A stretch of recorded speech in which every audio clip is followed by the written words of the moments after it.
I'm making a pork and sauerkraut meal today.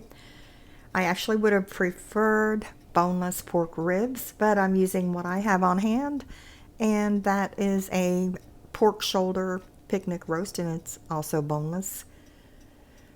So I'm going to get that opened up, and then I'm going to sear that in a hot skillet on all sides until it's nice and brown and caramelized.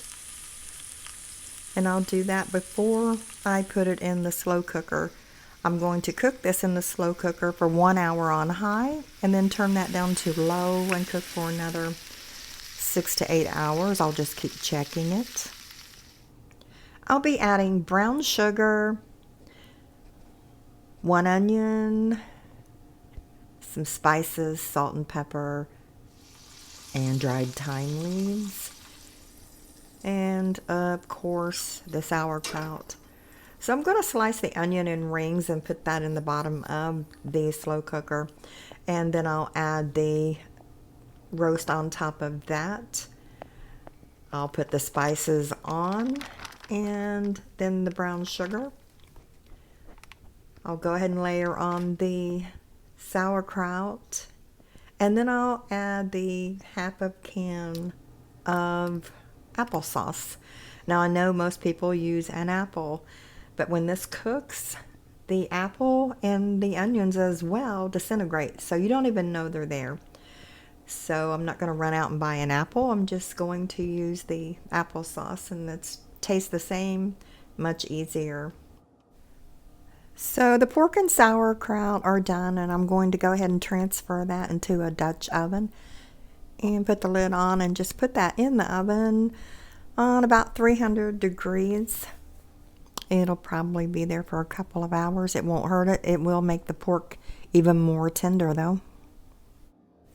You definitely do not have to put this in the oven and heat further. That's just what I'm doing while I'm preparing the other stuff. While that's in the oven, I'm going to go ahead and make mashed potatoes. I'll go ahead and get these potatoes peeled, washed, and get them cut up. Get ready to put in the pot.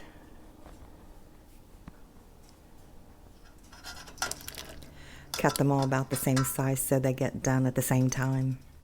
Okay, the potatoes are done, and I'm going to go ahead and add a couple tablespoons of butter that I've had sitting out and has come to room temperature. I'll also add about a 1/3 cup of milk that I warmed in the microwave. You don't want to add cold milk. It'll make your potatoes pasty. And I'm also adding a couple tablespoons of sour cream. Makes the potatoes so much more tastier.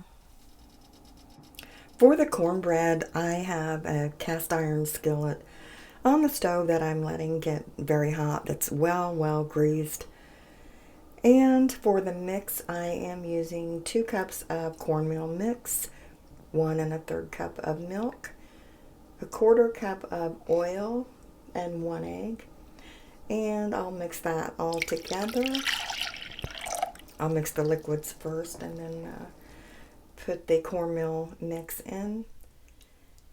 And I'm preheating my oven to 450 degrees. It depends on your oven. You may need 425. Just check it. I will check mine at about 20 minutes.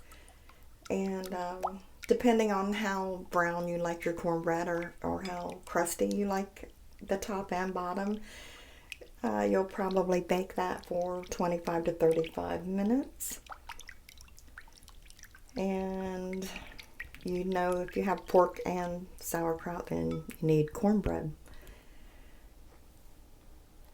So we'll get this all mixed up and get it in the oven.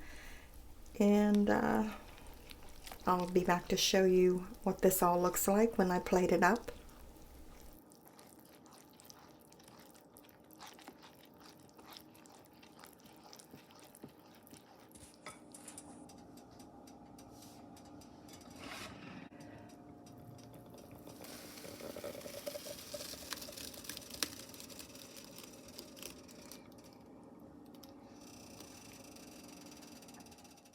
Okay, I just got the cornbread out of the oven and it looks great. I'm going to let that cool a little bit before I cut it. It looks so good. My meal is finished and I've plated it up. I have the sauerkraut and pork over my mashed potatoes and the cornbread on the side. This looks great and I'm sure it will taste delicious. Give it a try.